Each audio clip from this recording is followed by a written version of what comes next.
Доброе утро, дорогие друзья! Как ваши дела? Надеюсь, у вас все хорошо, все идет своим чередом. Как давно мы с vami не встречались? Uzun süredir biz sizinle görüşmürük. Ne için? Sebeplerini diyeceğim. Bugünkü derse geçmeden önce bir neçə nüans hakkında danışmaq istəyirəm. Birincisi, orada mənə belə bir sual verilmişdi. Müəllimə, rus dilində nə qədər tez öyrənə bilərəm? Onu yazan tələbə, yani cevabım çok uzun olacağı için orada yazmadım. Buradan deyirəm, əzizim, hər bir iş bu hayatta zəhmət istər. Zəhmət çəkmədən, əziyyət çəkmədən heç bir işi asanlıqla əldə etmək mümkün deyil. Çünkü o asanlıqla əldə olunan heç bir şeyin dəyəri, qiyməti də olmaz zaten. Bir de Rus dili kimi çətin bir dili siz bir ayda, 2 ayda, 3 ayda bu qeyri-mümkündür. İnanın mənə qeyri-mümkündür.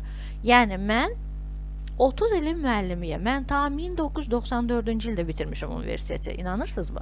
94-dən bəri mən çalışıram.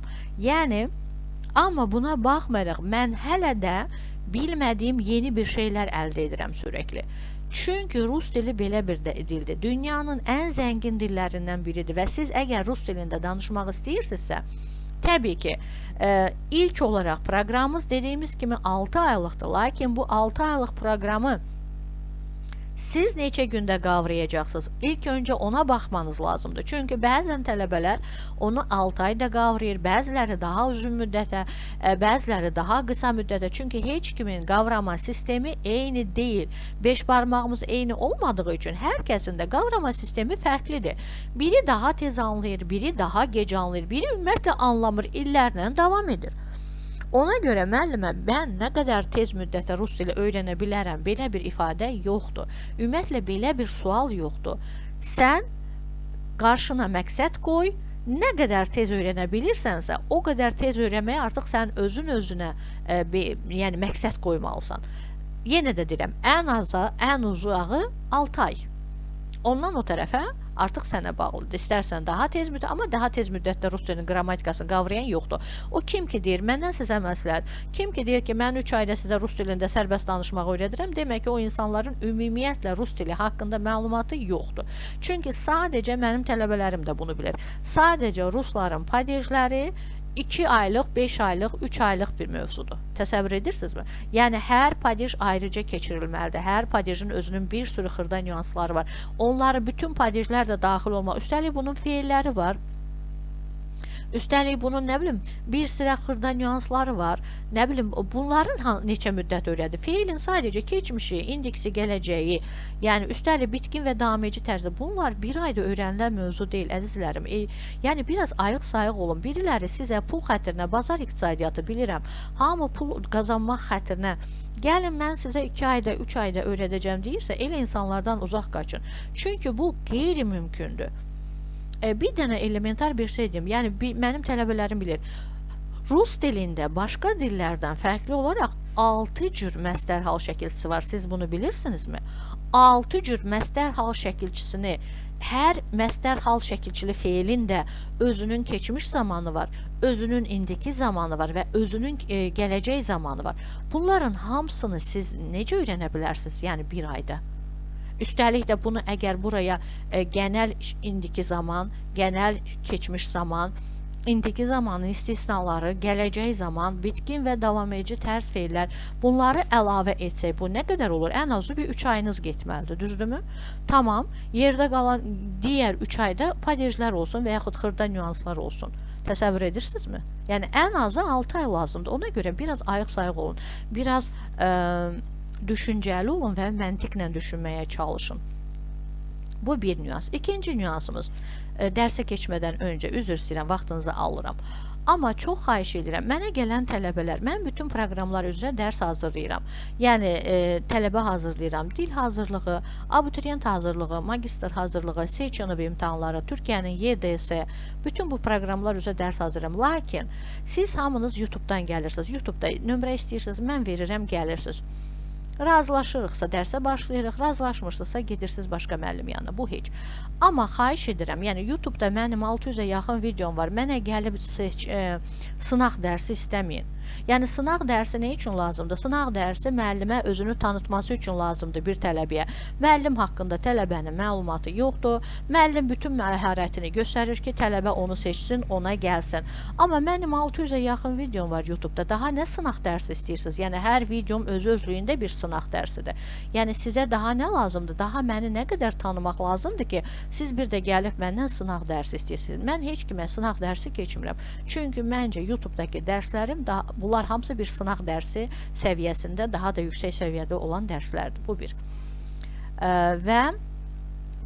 Və son zamanlar daha bir verilən sual videolarımın azlığı ilə bağlıdır. Əzizlərim, mən niyə videolarımı azaltmışam? Çünki mən baxıram ki, bir videoya 500 adam baxıb, amma 8 nəfər bəyənib.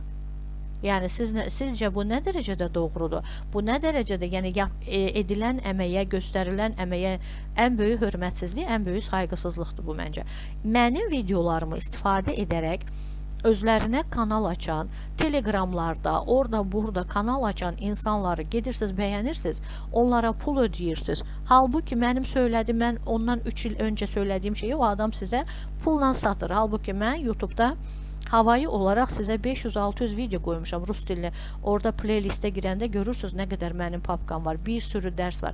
Bunlardan istifadə edib və yaxud bunu bəyənmək, buna abunə olmaq yerinə gedirsiniz Telegramda, nə bilim, başqa fərqli kanallarda bunun səhifəsinə abunə olursunuz və başqasının əməyini çalan insanlara pul qazandırırsınız.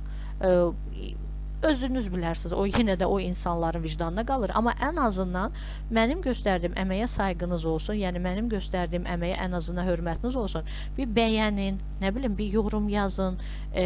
Yəni yorum yazmasa heç olmasa bəyənin, bəyənmə butonuna baxın. Amma baxırsan ki, bir videoya 500 adam baxıb 8 nəfər bəyənib. Yəni bilmirəm nə dərəcədə doğrudur.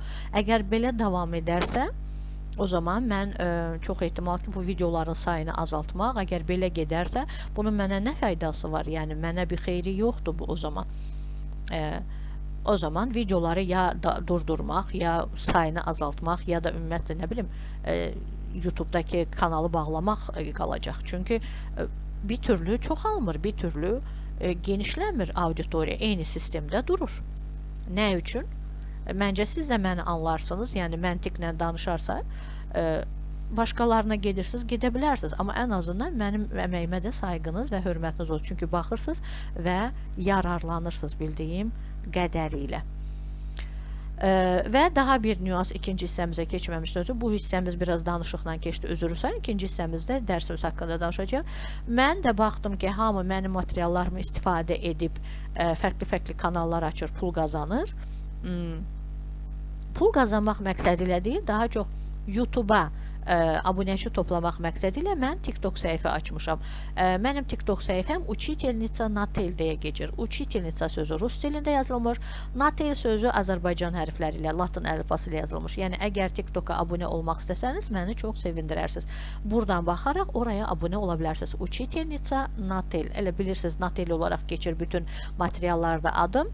Orada da Uçitelnitsa Natel, orada da qısa-qısa günlük istifadə edə biləcəyiniz, sizə lazım olan bəzi şeyləri qoyuram. Yəni oradan da mənə abunə ola bilərsiniz və yaxud baxa bilərsiniz. Bugünkü dərsimizdə biz rus dilinə başqa dillərdən gələn, türk dili də daxil olmaqla, həmçinin digər dillərdən gələn, ingilis dilindən və yaxud hansısa başqa dillərdən gələn sözlər haqqında danışacağıq. Bu dərsimizdə biraz çox danışmaq istədim, üzrü sayın, ürəyim dolu idi, amma bunu sizlə bölüşmək istədim. Növbəti hissəmizi izləməyi unutmayın, növbəti hissəmizdə bu sözlər haqqında danışacağıq.